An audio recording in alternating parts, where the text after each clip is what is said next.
রাতের বেলা এই সব প্রাণী বের হয়, নবী সাল্লাল্লাহু আলাইহি ওয়াসাল্লাম বলেছেন, অতএব আপনাদের বাচ্চা যারা আছে এদেরকে সন্ধ্যাবেলায় বাইরে ছেড়ে দিবেন না। এখন কিন্তু প্রচুর ঘটনা ঘটছে, প্রচুর জিনঘটিত ঘটনা ঘটছে, জাদুটোনা করা হচ্ছে, বানটোনা করা হচ্ছে না? নবী সাল্লাল্লাহু আলাইহি ওয়াসাল্লাম বলেছেন, রাতের বেলা তোমরা বাচ্চাদেরকে সন্ধ্যাবেলা ছেড়ে দিও না, আগে ভালো করে সন্ধ্যাটা হয়ে যাক, যদি ছাড়তে হয় তারপর ছেড়ো।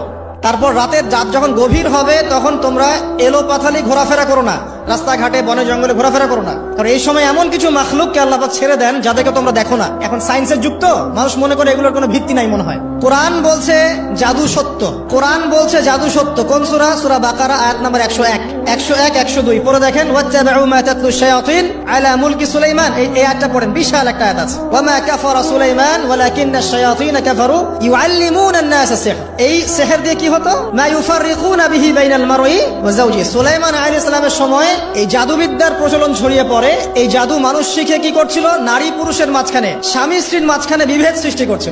এখন দেখেন না, পরিবারের স্বামী স্ত্রীর বন্ধন ভেঙে যায় না, কেউ কাউকে দেখতে পারে না, এমন হচ্ছে না? খুব ভালো সম্পর্ক হঠাৎ করে সম্পর্ক খারাপ। এই জাদুবিদ্যা সত্য। এবং এখনকার অনেক ভণ্ড যে কবিরাজগুলো বের হয়েছে, এরা জিনকে তাবে করে নিয়ে এই জিনদের মধ্য দিয়ে মানুষের মধ্যে জাদু ছড়িয়ে দিয়েছে। এই জাদুবিদ্যা সত্য। এর ফলশ্রুতিতে বহু পরিবার ধ্বংস হয়ে যাচ্ছে, দৃশ্য অদৃশ্যের অনেক ক্ষতি আছে। এগুলো এখনকার সায়েন্স বিশ্বাস করে না।